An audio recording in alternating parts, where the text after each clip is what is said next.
Welcome to the Less Anxious podcast with life coach and anxiety management specialist, Kristen Watts. Please visit us at lessanxious.com. How would you like to feel less anxious? Hello, and welcome to the third episode of the Less Anxious podcast. I am Kristen Watts, and I will be your tour guide to all things anxiety related. Why do people have anxiety? What can they do to help decrease, minimize the effects of the anxiety that they're struggling with? There is a lot to cover. So I'm planning on doing this podcast for once a week for a year. And in the first couple of episodes, I went over my personal history and my personal issues that I struggle with. And now I'm going to start branching off and getting into personality types, neurodiversity, and just personality dynamics that will lend themselves either to creating a lot of anxiety or getting in relationships with people that create a lot of anxiety for the person that's struggling with anxiety.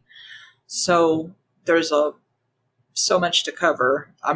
Today I'm going to focus on codependence, and I think next week maybe neurodiversity. But as far as codependence goes, codependent people, you've probably heard the term codependent at some point. A lot of people are still kind of unclear on what it means. The history of how we came to understand what we now call codependence, I was completely unaware of the term and the relationship dynamics until probably the 80s, when Melanie Beattie wrote Codependent No More, and it just got a lot of publicity. So anybody who was into self-help pretty much read that and could see what she was referring to when she was talking about codependence or codependency or a codependent person.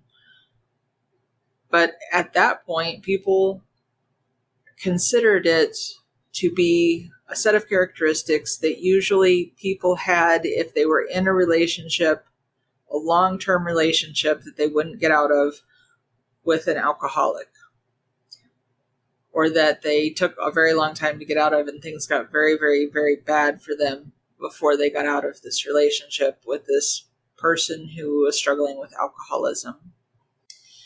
And for a long time, it was associated with people who were in relationships with alcoholics. Then it branched off into people who were in relationships with addicts, like drug addicts. And now it's come to cover people who are in relationships with others who basically maybe aren't managing themselves well, have a difficult time managing their lives. So one partner seems to have issues just maintaining their life in an organized manner, and another person, the codependent person, gets into a relationship with this person who's struggling, thinking that they will help. They will help resolve this other person's problems. And, the other person would therefore, obviously, in the mind of the codependent person, the other person would be deeply appreciative of their effort and their loving care. But unfortunately, in reality, it doesn't always work out like that. It would make sense if it did. It would make sense if you step in to help somebody with something that they're asking for help with or they seem to want help with. It would make sense that they would be deeply appreciative. But what often happens is that somebody will be an addict of some kind, have trouble with substance abuse, alcoholism, sex addict, or just maybe workaholic, some type of person who has a little bit of trouble managing a balance in their life, or maybe a lot of trouble. So this codependent person is like, I could really help. They step in with their impetus is that they want to help this other person. They care about this other person. They want to help them with the part that they're struggling with. I have even heard counselors, therapists, or whatever describe how, all mental illness, all neurodiverse characteristics and tendencies, they all exist on a spectrum. On the very low end of the spectrum, you have people who have some traits of something, but not enough to be diagnosed with it, not enough to have it be a very toxic thing in their life. But the lower end of this spectrum or continuum is somebody who has traits of a problem, traits of something that isn't healthy, traits of something that's dysfunctional. And along this continuum, the traits get stronger and stronger. And as they, some people have traits that are definitely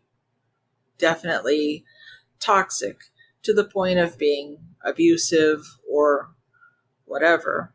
So if somebody has a low level of, amount and intensity of characteristics that are codependent characteristics, it basically just means that they want to help. They're helpers. They like to help someone. So they attach to someone who is like, it becomes their role to help.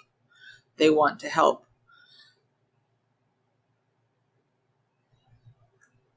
But too much of a good thing is too much. So helping can become controlling. It can become controlling to someone. So if you have, let's say that there is a woman and she's married to someone who struggles with some type of addiction. A lot of times codependent people are thought of as women, but either sex or either gender can be codependent. But say there's the typical, like stereotypical thing is a woman married to a man who's an addict. If she was just to help, then it would be her being like, okay, so he's going to be hungover in the morning, so I better make for sure that he wakes up on time. And okay, so we have this and that to do, but I need to try to make for sure that he doesn't drink too much, because then we won't be able to do blah, blah, blah, whatever it is. The stronger these codependent tendencies are, the more controlling they become.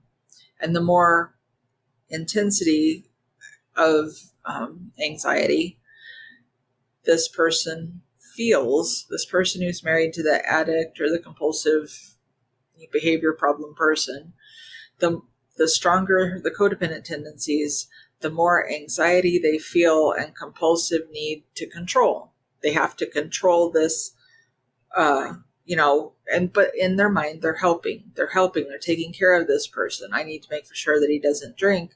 I need to make for sure. And then the more upset and hurt that they get that this other person isn't cooperating with their loving care. I'm really trying to help. Why won't he just whatever? And a lot of times, this is where the term enabler comes in, because a lot of the time the problem really is that this person is helping so much that they're sparing their significant other or their child or their parent or whoever they have this codependent relationship with. They're sparing them a lot of consequences, because if the person suffers their own consequences of their own behavior, the codependent person feels responsible and bad. And oftentimes, if it's a marriage, for instance, that they're in, this codependent person will be affected by the problems that the addict or whatever, whoever it causes. So it becomes a very controlling struggle, a tug of war of who is in charge of this person with the compulsive behavior problems. And all people, most people, I'm going to say most people, but I think all people really have some type of desire in themselves to be in charge of their own life, even if they're not good at it. If they're not good at it, that doesn't mean that they don't want to do it. It means that they're having trouble with it. But the goal should be for them to learn how to do it. So when it comes to a parent and child relationship, if the parent is strongly codependent and if the child has any type of trouble functioning at all, the parent tends to take over and overly manage the child's life. And it creates a dynamic where the child isn't responsible, doesn't experience their own failure, because the parent has always taken responsibility for everything of the child's, and the child isn't experiencing their own failure or their own consequences of their own actions. They tend to have an immature mindset. This child will grow up thinking that somebody else is really responsible for them. Somebody else is responsible for their behavior. And with that dynamic, it's a lot to unravel and try to overcome and mature and grow up and be responsible for your own life when you've always been taught that you are not capable of taking care of yourself. Somebody else needs to do it for you. And this can apply in such a broad range of situations because, so here's some clarification. We are responsible for our children. The younger that they are, the more responsibility we have to keep them safe and try to nurture them and love them and give them a safe environment to grow. But the caveat is that we have to give them a safe enough environment where they will not get seriously injured, but they have to fall down. A toddler won't ever learn to walk on their own if they're never allowed to try to walk. So, it's just something where a helper can be too helpful and really take responsibility for the other person and not allow the other person to develop what they would be able to develop on their own if they didn't have this person following them around with a pillow, not allowing them to struggle or fall or be frustrated or have to figure something out on their own. It's just important, actually, that we all have an opportunity to learn, quote unquote, the hard way. But I don't mean the hard way by, we don't start out being like, you're 3 years old now, you could take care of yourself. Get an apartment. But whatever it is that's age appropriate that this child should be able to do within the boundaries of what they are capable of doing, they should be allowed to struggle and be frustrated and look at something carefully and figure it out, maybe throw a temper tantrum and then realize that didn't help. So codependent parents really over shelter and a lot of times teach children a lot of learned helplessness because the parent is always fixing and taking over. And in a relationship, the person that they're in a relationship with tends to often get stuck at a certain level of dealing with their own problems and they don't grow. And a lot of that can really be because they have a codependent enabler sparing them from any consequences that they would otherwise experience on their own. And they need the consequences, and we don't want them to experience consequences. We don't want other people that we love, be it children, often parents even, or our significant other, or our good friends, to experience consequences that hurt them, that we feel like, oh my God, it could kill them. And in some cases, that actually could be a possibility. Nobody wants that. But the more we let people struggle and figure out their own way rather than enabling, taking care of all the problems, solving all the issues, sorting out everything in their life, the more they have to think their way through it and realize that they're not getting what they really want. They're not getting, an immature person wants not to be responsible. They want somebody else to take over, somebody else to pick up the pieces. They want somebody else to do the work for them. That's an immature perspective on life. But the more that somebody grows and develops emotionally, they want the responsibility. They want to take care of their own problems. They want to sort out their life. And being an overprotective parent or helicopter parent or an enabler spouse will prevent that kind of maturity, because first they have to go through emotional adolescence and figure out that they even really want to be responsible for their own stuff, their own problems, their own mess, their own whatever.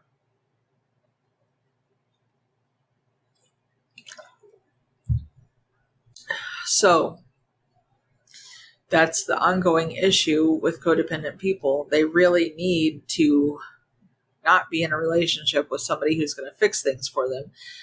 And this is where boundaries come in. There's a lot of confusion about boundaries and what that really means. A lot of people think of boundaries as telling somebody else what they can do, what they have to do, or what they can't do, what's not allowed. And honestly, that's not ever going to be very productive with an adult. You can set rules about how you want to be treated or what type of relationship, like partner that you want. So you set these rules of, like for instance, you can't yell at me. If you're going to yell at me, I'm not going to live in a house with you because I find it stressful and I need to take care of myself. I need to love myself enough not to stay in a situation where I'm being yelled at. So even if it only happens once a week, once every 2 weeks, once every 3 weeks, once every month, that's still too much. The fact that I need to look forward to some incident that's super stressful is too much for me to deal with, because I need to take care of myself more than that. I need to love myself. So if you're going to yell at me, I'm going to have to stay somewhere else. I don't know, stay in a spare bedroom, stay somewhere else, move out, whatever the case may be. But that is a necessary boundary to draw. It isn't telling somebody else what they can or cannot do. It's refusing to have them put their burdens on you and setting a boundary. They will experience the consequence of their actions, but that's really a side benefit. That's not the point of that. The point is, if we set boundaries to take care of ourselves, keep ourselves safe and loved by ourselves, in order to nurture ourselves, we need to not stay in situations that are very damaging, that are very destructive, that are very, psychologically hurtful, let alone physically hurtful. You need to keep yourself safe. That's what you will do if you love yourself. And that's what we all should be striving to do. How are we going to take care of ourselves? So boundaries are really more a way to take care of ourselves, love ourselves, have a good relationship with ourselves, and put that priority higher than quote unquote helping, taking care of someone who isn't being respectful, even if we want to think it's quote unquote not their fault. It actually is their responsibility, how they behave, how they talk, even if they're inebriated, whatever the situation is, they need to experience the consequences of their own actions as a natural result of their own behavior. And we, codependent people, need to experience placing a priority on taking care of ourselves, our own. We need to. There are so many people that I've met, I've known, and just autobiographies and things that I've read. The people who have stayed in relationships that were super destructive, very psychologically damaging, sometimes physically damaging, but they stayed because this other person needed them. But the other person needed them because of the other person's bad choices. It was completely optional. They got to choose whether or not they were going to be needy, dependent people or not. So this codependent person stays in the relationship over the long run and ends up being depleted, sick. Autoimmune illnesses are something that can be triggered by extreme stress long term. So if you are in a relationship with a partner, you're like, but he's usually so nice. I know he can usually be so nice. That's great. I'm glad he's usually nice. But for the times when he isn't, and the rest of the time you kind of spend like tippy-toeing around waiting for the next big explosive episode, it's damaging. It's damaging if your partner is extremely unfair to you. And if you constantly have the burden on you to make things okay or else they won't be okay, that is a huge burden. It will basically ultimately end up being you have to cave in to this other person over and over and over again because they're dependent, they're in a childlike state, and they're not taking responsibility for their own actions. They're not taking responsibility for their own words. So what do we do in cases like this? We need to start teaching people. In my opinion, it would be one of the most valuable things that we could ever do, to start teaching people about appropriate boundaries and teaching like young people that are not yet responsible for themselves, that in their next stages of life, their job is really to become responsible for themselves and to not become responsible for other adults. We are responsible for our children when they're toddlers, but it is our responsibility to create an environment where they can safely grow to be responsible for themselves. So if we're overly protecting and overly taking care of them, they don't have those opportunities.